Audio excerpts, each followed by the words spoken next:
ان دونوں کی طرف سے یہ رضامندی نہیں مانی جاتی۔ تو جس طرح ابتدائی نکاح میں معاملہ یہی ہے کہ باقرہ کے حق میں خاموشی یہ اس کی رضامندی پر دلیل ہے، اور سیبہ اور لڑکے کے حق میں ان کی خاموشی یہ ان کی رضامندی کی دلیل نہیں ہے۔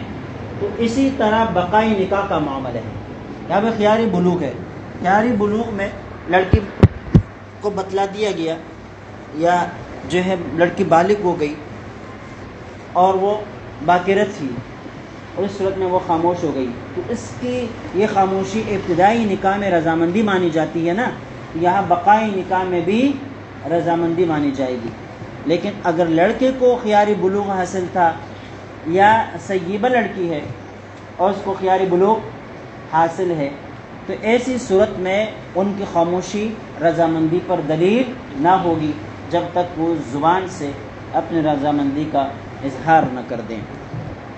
ثم خیار البکر یبطل بالسکوت، پھر خیاری بکر جو ہے کیا ہے، یبطل بالسکوت، سکوت کی وجہ سے باطل ہو جاتا ہے۔ ولا یبطل خیار الغلام ما لم یقل رضیت او یجیء منه ما یعلم انه رضا، جبکہ غلام کا خیار باطل نہیں ہوگا خاموشی کی وجہ سے، ما لم یقل رضیت، جب تک کہ وہ رضیت کا لفظ استعمال نہ کرے، جب تک وہ یہ نہ کہے کہ میں راضی ہوں، او یجیء منه ما یعلم انه رضا، یا اس کی طرف سے کوئی ایسا کام، ایسی کوئی بات، کوئی ایسی علامت، کوئی ایسا قرینہ، کوئی ایسی دلیل پائی جائے جس سے یہ معلوم ہوتا ہو کہ یہ رضا ہے، یعنی یہ اس نکاح کے اوپر خوش ہے۔ وَكَذَلِكَ الْجَارِيَةُ اِذَا دَخَلَ بِهَا الزَّوْجُ قَبْلَ الْبُلُوغِ، اس طرح نابالغ لڑکی کے ساتھ کسی کا نکاح کرا دیا گیا تھا اور اس آدمی نے اس لڑکی کے بلوغ سے پہلے اس سے مباشرت کر دی، اس کو سیبہ بنا دیا، تو اب کیا ہوگا؟ دخل بها الزوج، شوہر نے اس کے ساتھ دخول کیا قبل البلوغ، بلوغ سے پہلے، اب یہ لڑکی بالغ ہو گئی جس کے ساتھ شوہر نے اس کے بالغ ہونے سے پہلے بھی مباشرت کی ہے، تو اب محض اس کی خاموشی اس کی رضامندی نہیں مانی جائے گی جب تک کہ وہ زبان سے کہہ نہ دے کہ مجھے یہ رشتہ منظور ہے یا یہ میں رد کر دیتی ہوں۔ اعتباراً لہذه الحالہ بحال ابتداء النکاح، اس حال کو ابتدائی نکاح کی حالت کے اوپر قیاس کرتے ہوئے، یعنی جس طرح ابتدائی نکاح میں باقرہ کی خاموشی رضامندی ہے، اس طرح یہاں پر بھی باقرہ کی خاموشی اس کی رضامندی ہے۔ جس طرح ابتدائی نکاح میں سیبہ اور لڑکے کی خاموشی رضامندی نہیں ہے، یہاں پر بھی ان دونوں کی خاموشی رضامندی نہیں ہے۔ وخيار البلوغ في حق البكر لا يمتد إلى آخر المجلس ولا يبطل بالقيام في حق الثيب والغلام۔ یہاں ایک اصول جان لیں، اصول یہ ہے کہ جو اختیار کسی کو حاصل ہو دوسرے کے ثابت کرنے کی وجہ سے، کسی کے دینے کی وجہ سے آپ کو کوئی اختیار ثابت ہے، تو وہ اختیار مجلس تک محدود رہے گا۔ جب تک مجلس میں آپ ہوں گے تو وہ اختیار ہے، جیسے مجلس سے اٹھ گئے، مجلس برخاست ہو گئی، اختیار ختم ہو گیا، سمجھ گئے؟ لیکن جو اختیار کسی کے ثابت کرنے پر موقوف نہ ہو، وہ آپ کو ویسے ہی حاصل ہے، تو اس قسم کا اختیار جو ہے مجلس کے ختم ہونے پر اور اس کے برخاست ہونے پر یہ اختیار ختم نہیں ہوگا، بلکہ یہ مجلس کے ختم ہونے کے بعد بھی باقی رہے گا، سمجھ گئے؟ اب یہاں وخيار البلوغ في حق البکر لا يمتد الى آخر المجلس، یہ خیاری بلوغ جو ہے فی حق البکر باقرہ کے حق میں، لا يمتد الى آخر المجلس، مجلس کی انتہا تک باقی نہیں رہے گا، طویل نہیں ہوگا، لمبا نہیں ہوگا۔ ولا يبطل بالقيام في حق السيب والغلام، لیکن یہ خیاری بلوغ قیام کی وجہ سے باطل نہیں ہوگا فی حق السیب والغلام، سیبہ اور لڑکے کے حق میں۔ اب یہاں دیکھیں، خیار بلوغ باقرہ کو بھی حاصل ہے، ٹھیک ہے، اور خیار بلوغ اس سیبہ جس کا نکاح جو ہے صغر پنی میں ہوا، نابالغی میں ہوا، اور اس طرح لڑکا جس کا نکاح صغر پنی میں ہوا۔ اب یہاں کیا ہے،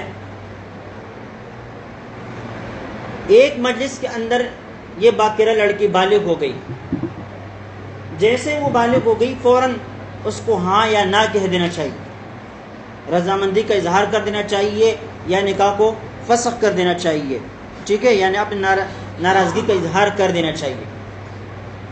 اب اگر وہ مجلس قائم اور دائم رہی اور یہ بھی اس وقت تک خاموش رہی تو یہ خاموشی اس کی رضامندی مانی جائے گی، اور مسجد کے اختتام تک انتظار نہیں کیا جائے گا کہ یہ اختتام تک کوئی رد عمل دیتی ہے یا نہیں دیتی، اس کو نہیں دیکھیں گے، ٹھیک ہے۔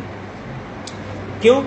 اس لیے کہ پہلے بتلا دیا تھا کہ باقرہ کی خاموشی اس کی رضامندی ہے، ابتدائی نکاح میں تو بقائی نکاح میں بھی یہی حکم ہے، جبکہ سیبہ اور غلام ان کی خاموشی ابتدائی نکاح میں رضامندی نہیں ہے تو بقائی نکاح میں بھی ان کی خاموشی رضامندی نہیں ہے۔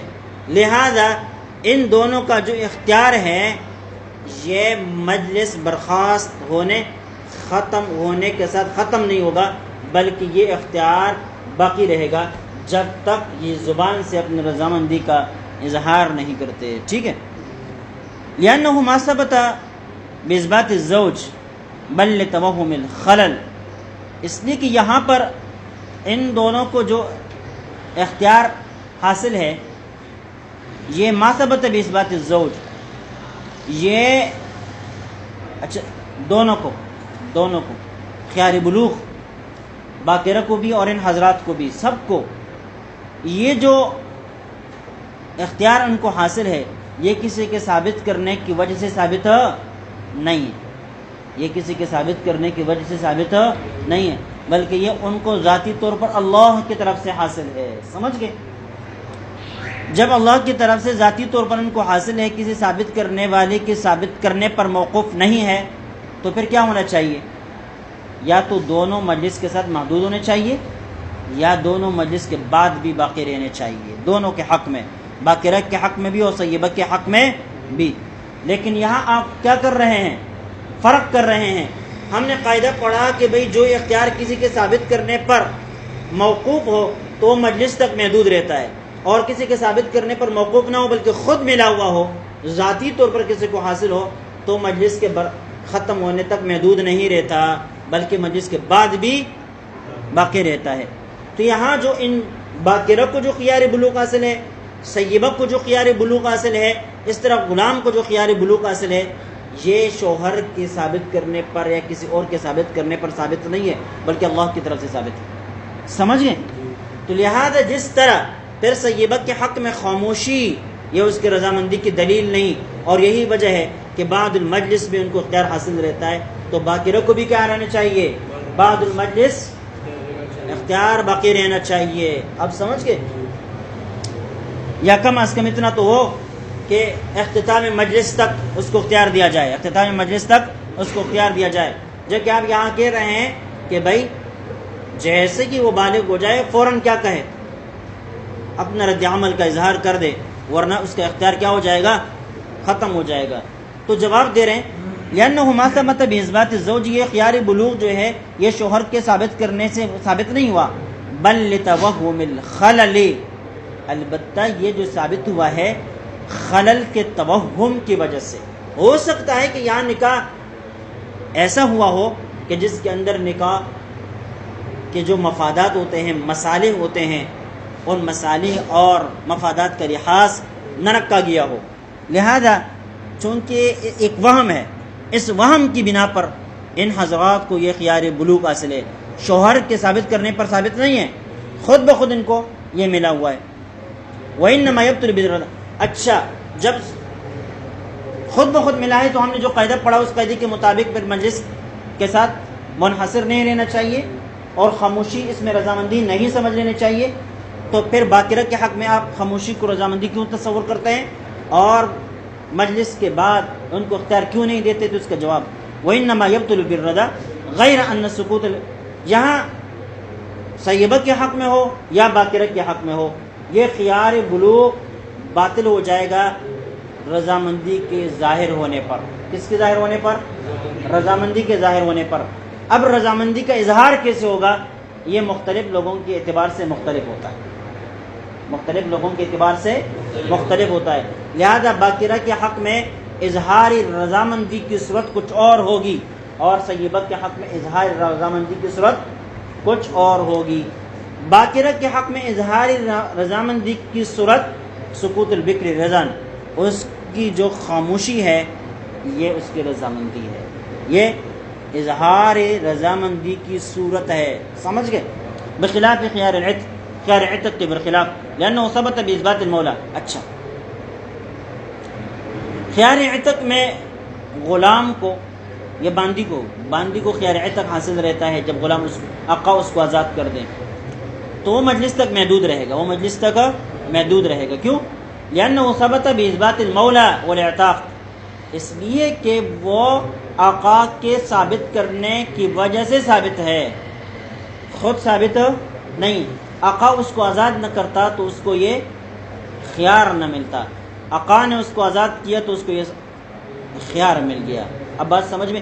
تو یہ اثبات مثبت پر موقوف ہے، تو جو خیار اثباتی مثبت پر موقوف ہوتا ہے وہ خیار مجلس تک محدود ہوتا ہے۔ فیعتبر فیہ المجلس، لہذا خیار عتق کے اندر مجلس کا اعتبار ہوگا، کما فی خیار المخیرہ، جیسے کہ خیار مخیرہ کے اندر ہے۔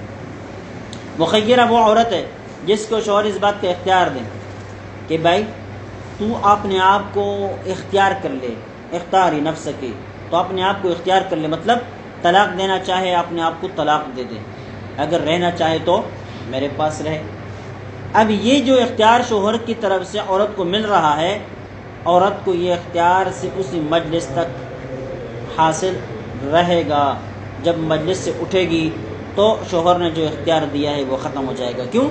اس لیے کہ یہاں جو اختیار اس کو حاصل ہے یہ مثبت کے اثبات پر موقوف ہے، شوہر نے اس کو ثابت کیا ہے، لہذا یہ مجلس تک محدود رہے گا۔ ثم الفرقۃ بخیار البلوغ لیست بطلاق، پھر جو فرقت آ جاتی ہے خیار بلوغ کی وجہ سے، لیست بطلاق، یہ طلاق نہیں مانی جائے۔ کیا مطلب ہے؟ بھائی ایک لڑکی کو خیار بلوغ حاصل تھا، جیسے ہی وہ بالغ ہو گئی اس نے فوراً کہہ دیا کہ میرے فلاں نے جو میرا نکاح کرایا ہوا ہے مجھے وہ منظور نہیں، اور پھر عدالت پہنچ گئی اور وہاں عدالت سے فیصلہ کروا دیا کہ یہ نکاح جو میرے بھائی نے کرا دیا تھا، میرے چچا نے کرا دیا تھا، میری ماں نے کرا دیا تھا، فلاں کسی اور رشتہ دار نے کرا دیا تھا باپ دادے کے علاوہ نہیں، اور میں نے بالغ ہوتے ہی اس نکاح کو رد کر دیا ہے، لہذا ہمارے درمیان جدائی کا فیصلہ کر دیجئے۔ اب بات سمجھ میں نہیں ہے؟ اب عدالت نے لڑکی کے اس مقدمے کو، اس کیس کو قبول کرتے ہوئے ان دونوں کے درمیان تفریق کرا دی، جدائی کرا دی، فرقت ہو گئی ان دونوں کے درمیان۔ اب یہ فرقت جو ہے طلاق مانی جائے گی یا محض جدائی اور پس نکاح سمجھا جائے گا؟ لأنها تصح من الانثى، کہتے ہیں یہ طلاق نہیں ہوگی، ٹھیک ہے؟ کیوں؟ لأنها تصح من الانثى، اس لیے کہ یہ جدائی عورت کی طرف سے بھی آ سکتی ہے، ولا طلاق الیہا، جبکہ عورت طلاق نہیں دے سکتی۔ اب اگر یہ طلاق ہوتی تو پھر عورت کو اس جدائی کا اختیار نہ ہوتا، لیکن جدائی کا اختیار عورت کو بھی ہے، پتہ چلا کہ یہ طلاق نہیں ہے۔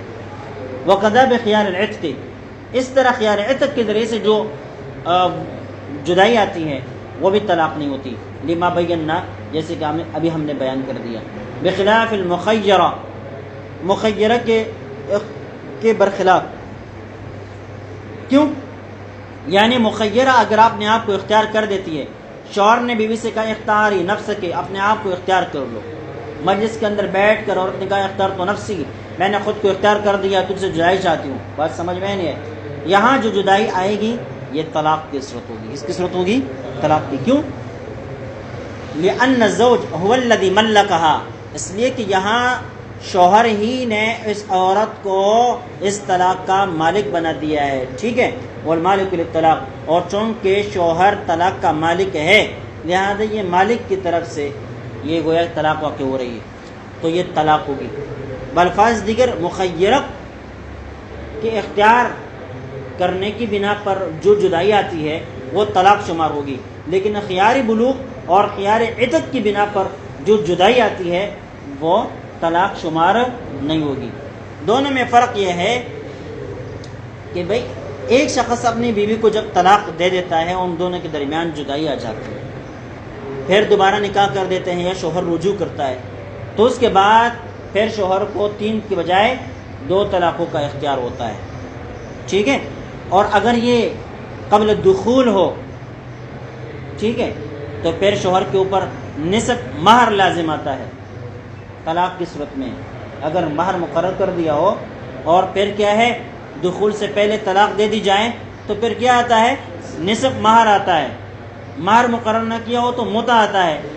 یہاں قبل دخول اگر جدائی ہو گئی خیار بلوغ کی وجہ سے یا خیار عتق کی وجہ سے تو شوہر کے اوپر نہ نصف مہر ہے اور نہ اس کے اوپر متع ہے، کچھ بھی نہیں۔ کیوں؟ اس لیے کہ یہ طلاق ہے ہی نہیں۔ نصف مہر تو تب آتا کہ جب کیا ہوتا طلاق ہوتی، یہ طلاق نہیں۔ سمجھ گئے دونوں میں فرق۔ وَإِن مَاتَ أَحَدُهُمَا قَبْلَ الْبُلُوغِ وَرِثَهُ الْآخَرُ، بھائی ان حضرات کا کرائے و نکاح نافذ ہو جاتا ہے، ان حضرات کا کرائے و نکاح کیا ہو جاتا ہے نافذ ہو جاتا ہے، البتہ ان حضرات کو اس لڑکی کو اس لڑکے کو خیار بلوغ حاصل ہوتا ہے۔ اس لیے اگر ان میں سے کوئی ایک بالغ ہونے سے پہلے وفات پا جائے ورثہ الآخر تو دوسرا اس کا وارث بنے گا۔ کیوں؟ اس لیے کہ نکاح صحیح ہو گیا تھا، نکاح صحیح ہو گیا تھا۔ وَقَضَا إِذَا مَاتَ بَعْدُ الْبُلُوغِ قَبْلَ التَّفْرِيقِ، اس طرح بالغ ہونے کے بعد کوئی ایک مر گیا لیکن اب تک عدالت کے اندر کیس چل رہا تھا، جدائی نہیں ہوئی تھی کہ اس سے پہلے مر گیا، تو بھی حکم یہی ہوگا کہ ایک دوسرے کے وارث بنیں گے۔ کیوں؟ لأن اصل العقد صحیح، اس لیے کہ اصل عقد صحیح ہے۔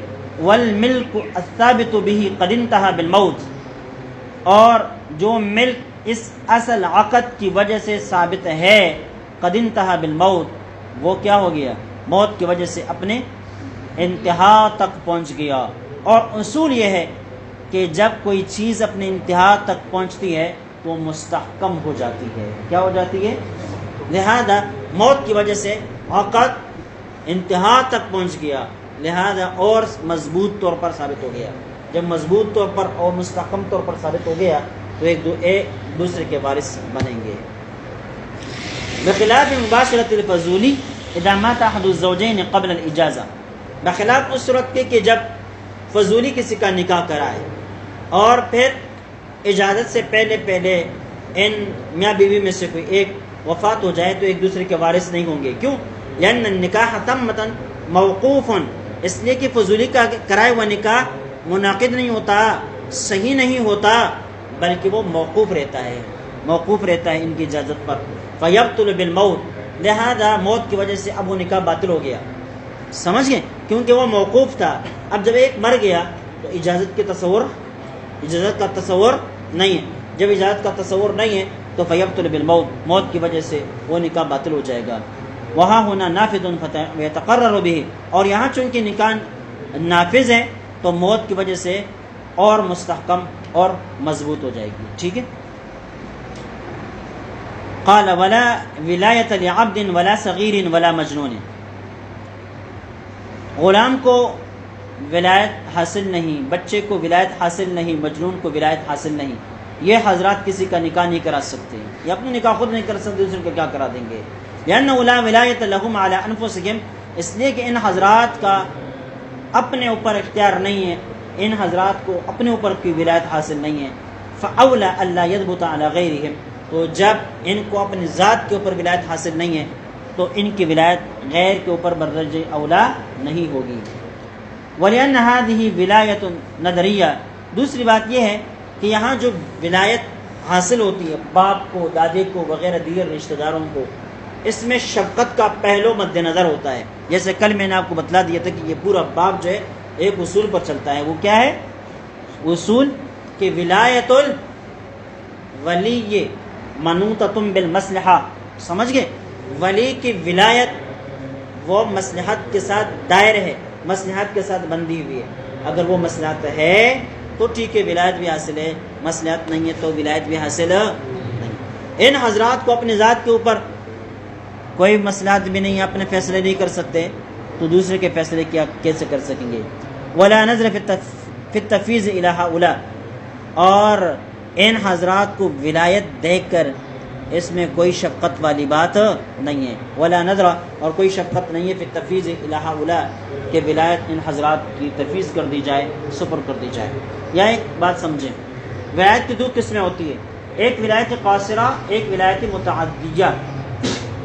ولایت قاصرہ جو ایک انسان کو صرف اپنے ذات پر حاصل ہوتی ہے، اور ولایت متعدیہ جو اپنے ذات کے ساتھ ساتھ دوسرے لوگوں کے اوپر بھی انسان کو حاصل رہتی ہے. اس کو ولایت متعدیہ کہتے ہیں. جیسے کہ باپ کی ولایت اپنے بیٹوں، نابالغ بیٹوں کے اوپر، تو باپ کو اپنے ذات کے اوپر بھی ولایت حاصل ہے اور اپنے بیٹوں کے اوپر بھی ولایت حاصل ہے.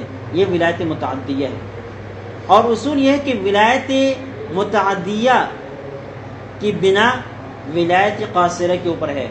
ولایت قاصرہ ہوگی تو متعدیہ ملے گی، ولایت قاصرہ نہیں تو متعدیہ بھی نہیں. اب غلام کو ولایت قاصرہ حاصل نہیں، مجنون کو حاصل نہیں، صغیر کو حاصل نہیں، تو ان کو ولایت متعدیہ بھی حاصل نہیں ہوگی. لہذا یہ حضرات کسی کا نکاح نہیں کرا سکیں گے. ولا ولایت لکافر علی مسلم، کافر کو مسلمان کے اوپر کوئی ولایت حاصل نہیں، یعنی کوئی کافر کسی مسلمان کا فیصلہ نہیں کر سکتا. لیکن آج ساری دنیا کا فیصلے ورلڈ بینک، IMF اور اقوام متحدہ کر رہی ہے. اب بات سمجھ میں نہیں آئی. کہتے ہیں نہیں، ولا ولایت لکافر علی مسلم، کافروں کو مسلمان کے اوپر کوئی ولایت حاصل نہیں ہے. لقولہ تعالی ولن یجعل اللہ للکافرین علی المؤمنین سبیلا، کہ اللہ تعالیٰ نے کفار کے لیے مسلمانوں کے اوپر کوئی راستہ نہیں بنایا. یہ قرآن پاک میں، احادیث میں، شریعت میں جو مسائل ان حضرات سے متعلق تھے وہ سارے ہمارے اوپر ان لوگوں نے لاگو کر دیے. وہ سارے مسائل کیا کر دیے ان لوگوں نے؟ شریعت کے اصولوں میں سے یہ تھا کہ ذمہ جب مسلمان معاشرے کے اندر رہیں گے تو وہ کوئی نہ کوئی علامت اپنے گلی میں لٹکائیں گے جس سے یہ پتہ چلے کہ یہ کیا ہے، ذمہ ہے، تاکہ ان کے ساتھ پھر کفار جیسا سلوک کیا جائے. مثال کے طور پر انہیں سلام نہ کیا جائے، وغیرہ وغیرہ جو دیگر چیزیں مسلمانوں کے ساتھ خاص ہے وہ ان کے ساتھ نہ کی جائے. مثال کے طور پر اگر وہ کس دکان سے شراب خرید رہے ہو یا کوئی ایسی چیز خرید رہے ہو جو مسلمانوں کے لیے کیا ہے، ممنوع ہے، اب اگر مسلمان کو خریدتے ہوئے دیکھا جائے تو اس کو پکڑا جائے گا، بھائی کیوں خرید رہے ہو. لیکن اگر کافر خرید رہے تو اس کو پکڑا نہیں جائے گا. تو فرق کرنے کے لیے کوئی نہ کوئی چیز ان کے گرے میں لٹکا دیا جاتا ہے علامت کے طور پر. سمجھ گئے؟ آج وہی ساری چیزیں انہیں ہمارے گلے میں ٹائی کی صورت میں لٹکائی یا نہیں لٹکائی. ہم نے کہا کہ کسی کافر کو مسلمان کے اوپر ولایت کا حق حاصل نہیں ہے. انہوں نے اقوام متحدہ بنا کر بتلا دیا کہ اب غیروں کو ہمارے اوپر ولایت کا حق حاصل نہیں ہے. اب ہم آزاد ملک کے اندر بھی آزاد نہیں ہیں. اقوام متحدہ سے ہر چیز کے لیے ڈکٹیشن لیتے ہیں، ہدایات لیتے ہیں، کہتے ہیں یہ اقوام متحدہ کے اصولوں کے برخلاف ہے، اس لیے یہ آئین، یہ قانون، یہ بل یہاں پاس نہیں کیا جا سکتا. بھائی کیوں پاس نہیں کیا جا سکتا؟ کہتے ہیں اقوام متحدہ کے اصولوں کے مخالف ہے. سمجھ گئے؟ یہ ہے غور و فکر والی بات کہ وہ ایک منصوبہ بناتے ہیں کئی صدیوں کے لیے اور پھر اس کو لاگو کرتے. کس انداز سے لاگو کرتے؟ ایک ایک چیز جو ہماری کتابوں میں ان کے لیے لکھی گئی ہے وہ ساری چیزیں وہ اٹھا کر ہمارے اوپر کیا کر رہے ہیں؟ لاگو کرتے چلے جا رہے ہیں، بدلے لے رہے ہیں. ہم کہتے ہیں بڑے فخر سے کہ ہم نے جو ہے نا 800 سال تک ہندوستان پر حکومت کی، اسپین پر حکومت کر دی. دونوں کفار کی جگہ ہیں. اسپین یورپ کا حصہ ہے اور یہ کیا ہے، یہاں پر ہندو آبادی کی اکثریت ہے. اس وقت سے لے کر اب تک ہندو کی اکثریت ہے، لیکن ہم نے ان کے اوپر حکومتیں کی. اب وہ کیا کر رہے ہیں؟ ہمارے اوپر حکومتیں کر رہے ہیں دوسرے انداز سے. بہرحال وَلِهَذَا لَا تُقْبَلُ شَهَادَتُهُ عَلَيْهِ، اس کا حل یہ ہے کہ جب تک مولوی، جب تک عالم دین سیاسی نہیں بنے گا یہ صورتحال ایسے رہے گی. آپ جو ہے نا ان حالات کو اپنے ہاتھوں میں لینے کی کوشش کریں، اپنے اندر استعداد پیدا کریں، صلاحیتیں پیدا کریں. اگر ان حالات، ان مناصب تک پہنچنے کے لیے آپ کو ڈگریز کی ضرورت ہے، سندوں، سرٹیفکیٹ حاصل کرنے کی ضرورت ہے تو حاصل کرنے کی کوشش کرو. ڈگریاں لو، جہاں سے بھی آپ کو ملے آپ ان کو حاصل کر لو اور پھر ان مناصب تک پہنچو اور ان کو اپنے ہاتھوں میں لینے کی کوشش کرو. اب بات سمجھ میں نہیں ہے. مثال کے طور پر اگر کوئی وفد IMF کے ساتھ معاہدہ کرتا ہے، اس وفد کے اندر اگر ایک مولوی موجود ہوگا تو وہ IMF کی شرائط کو قبول کرنے کے لیے تیار ہوگا؟ نہیں ہوگا۔ احتجاج تو کرے گا، قوم کو تو بتائے گا کہ میں وفد کے اندر شریک تھا، معاہدے کے اندر شریک تھا، میں نے آواز بھی اٹھائی لیکن وہ آواز نہیں مانی گئی، اور اس قسم کے معاہدے طے ہوئے ہیں، لہذا قوم اپنا فیصلہ خود کرے، باہر نکلے۔ یہ تو کہہ سکتا ہے نا، لیکن اگر مولوی کا وجود ہی نہیں ہے وہاں پر اور غلاموں کا مقابلہ غلاموں کے ساتھ ہو جائے تو بیچ میں جو بھی طے کریں گے وہ قبول کریں گے یا نہیں کریں گے؟ قوم کو پتہ بھی نہیں ہوگا، قوم بک چکی ہوگی، سمجھ گئے؟ تو اس وجہ سے ہر جگہ اپنے وجود کو لازمی قرار دو۔ یہ اسرائیلی نظریہ ہے، اسرائیلی کہتے ہیں بی ایویریویئر، جہاں کوئی بھی ہو وہاں تم بھی موجود رہو، ہر جگہ موجود رہو، ہر جگہ موجود رہو، تاکہ کوئی بھی فیصلہ تمہاری موجودگی کے بغیر نہ ہو سکے۔ اب سمجھ گئے؟ یہ ہماری کامیابی بھی ہے۔ کسی محفل پر پوچھا گیا تھا کہ مولوی کی سیاست میں کیا فائدہ ہے اور انہیں کتنی ترقی کی، تو جواب ملا کہ بھائی مولوی کی سیاست کا نتیجہ یہ ہے کہ آج جنوبی ایشیا کا کوئی فیصلہ مولوی کے وجود کے بغیر نہیں ہوتا۔ یہ بھی ہماری کیا ہے؟ کامیابی ہے، ترقی کے ایک بہت بڑی بات ہے۔ تو اس طرح جو ہے جب تک ان چیزوں کو ہم سمجھیں گے نہیں، اپنے ہاتھوں میں لیں گے نہیں، تب تک کیا ہے؟ لیکن صرف جو ہے نا مناصب کو ہاتھ میں نہیں لینا، بلکہ اس کی استعداد اور صلاحیت بھی اپنے اندر پیدا کرنا، ورنہ جو ہے نا پھر تمہاری بات منہ سے وہی باتیں نکلیں گی جیسے کہ آج کل حالات بنی ہوئی ہے۔ سمجھے؟ ایک مولوی تقریر کر رہے تھے، کہنے لگا اگر میری حکومت آئے گی، میں اگر جیتوں گا، MPA بنوں گا، تو میں اپنے حلقے کے جو ملازمین ہیں ان کی تنخواہ اتنی کروں گا۔ تو ایک صحافی نے ان سے پوچھا کہ حضرت اگر آپ تنخواہ اتنی بڑھائیں گے تو پھر کیا ہوگا؟ افراط زر کا مسئلہ پیدا ہو جائے گا۔ افراط زر کا مسئلہ پیدا ہو جانے کے جو اثرات ہوتے ہیں، آپ جائیں وہ سعودی عرب میں دیکھیں کیا حالت زار ہے۔ اب بات سمجھ میں آئی نہیں؟ تو وہ مولوی صاحب افراط زر کے مسئلے کو جانتا ہی نہیں تھا۔ اب بات سمجھ میں آئی نہیں ہے؟ پھنس گیا بیچارہ۔ تو بات یہ ہے کہ پہلے اپنے آپ کو ان چیزوں سے باخبر کر لو، پھر سامنے جاؤ، مناصب کو اپنے ہاتھ میں لو، کہ جو بھی تمہارے اوپر اعتراض کر لے تو فوراً پہلے تو ان کے اعتراض کو تم سمجھ سکو کہ کیا بول رہا ہے، اور پھر اس کے بعد تم اس کا جواب بھی دے سکو۔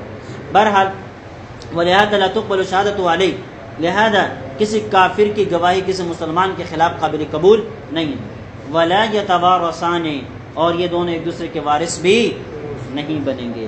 اما الکافر فیثبت له ولایۃ الانکاح علی ولدہ الکافر، البتہ کافر کو اپنے بچے کے نکاح کرانے کی ولایت حاصل ہے، یعنی ایک کافر باپ اپنی کافر بیٹے کا نکاح کرا سکتا ہے، لقولہ تعالی، اس لیے کہ اللہ تعالیٰ فرماتے ہیں والذین کفروا بعضهم اولیاء بعض، جو کافر ہے وہ ایک دوسرے کے ولی ہیں، دوست ہیں۔ ولہذا تقبل شہادۃ علیہ، یہی وجہ کافر کی گواہی کافر کے اوپر قبول ہوتی ہے۔ ویجری بینہم التوارث، اور ان کے درمیان میراث بھی چلتی ہے۔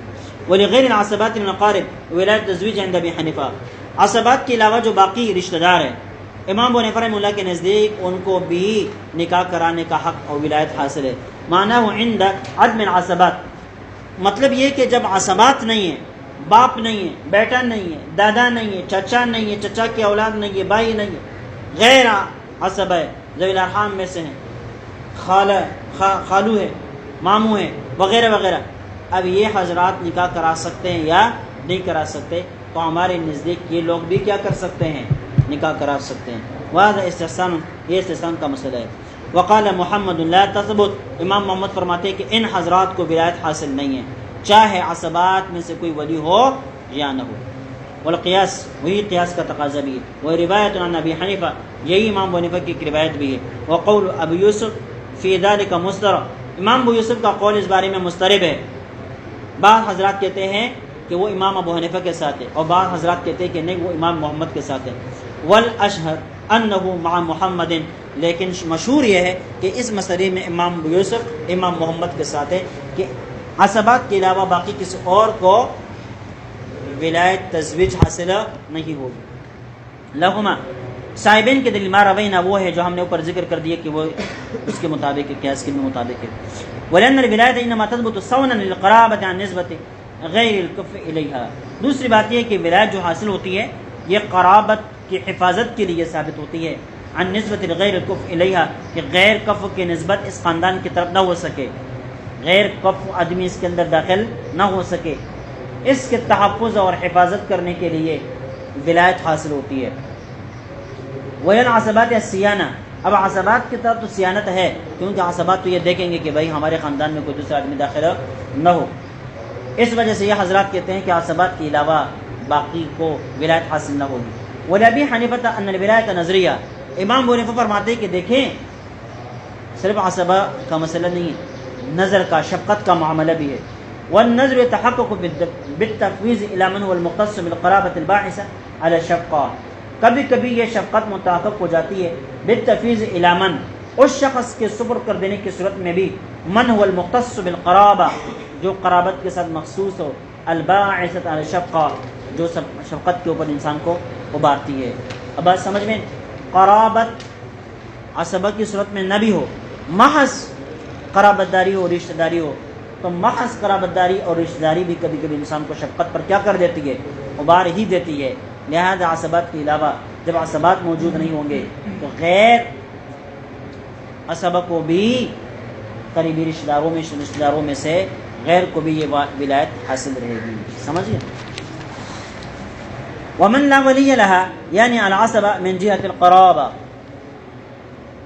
اور جس عورت کا کوئی ولی نہیں ہے عصبہ کی طرف سے، من جہت القرابہ یعنی قرابت کی طرف سے، من جہت القرابہ کوئی ولی نہیں، نہ باپ ہے نہ دادا ہے وغیرہ جو تفسیر میں نے بتلا دی تھی، اس کے مطابق کوئی ولی اس کا نہیں ہے، پھر رشتہ داروں میں سے بھی کوئی نہیں ہے، ماموں بھی نہیں ہے، خالو بھی نہیں ہے، اور اس طرح جو ہے نا نواسہ بھی نہیں ہے وغیرہ وغیرہ، تو پھر کیا کرے؟ اذا زوجہا مولاہا الذی آتقہا جازا، تو پھر عصبہ بغیر ہی میں آخر جو وہ آتا ہے وہ کیا ہے؟ مولا العتاقہ۔ بات سمجھ میں نہیں، یعنی جس آدمی نے اس آدمی کو آزاد کر دیا، اس لڑکی کو آزاد کر دیا، وہی آدمی اس کا نکاح کرا دے۔ تو کہتے ہیں جس آدمی نے اس لڑکی کو آزاد کر دیا ہے، اس آدمی نے اس لڑکی کا نکاح کسی کے ساتھ کر دیا، جازا، تو یہ جائز ہے، لأنہ آخر العصبات، اس لیے کہ یہ عصبات میں سے سب سے آخری ہے، اس کو عصبہ بسبب ہی کہتے ہیں، ٹھیک ہے، عصبہ بسبب کہتے ہیں۔ وَإِذَا عَدَمَ الْأَوْلِيَاءُ فِي الْوِلَایَةِ إِلَى الْإِمَامِ وَالْحَاکِمِ لِقَوْلِ عَلَیہ السلام سلطان ولی من لا ولی لہ، جب کوئی بھی ولی باقی نہ رہے، نہ عصبات میں سے اور نہ قرابت داروں اور رشتہ داروں میں سے، تو فالولایۃ للامام والحاکم، تو پھر ولایت کا حق امام اور حاکم کو حاصل ہے، لقول علیہ السلام السلطان ولی من لا ولی لہ، اس لیے کہ نبی پاک صلی اللہ علیہ وسلم ارشاد فرماتے ہیں کہ سلطان ولی ہے اس شخص کا جس کا کوئی ولی نہیں ہے۔ وہ ہو یار کیا کروں، چھوڑے یا بس کے ہاں؟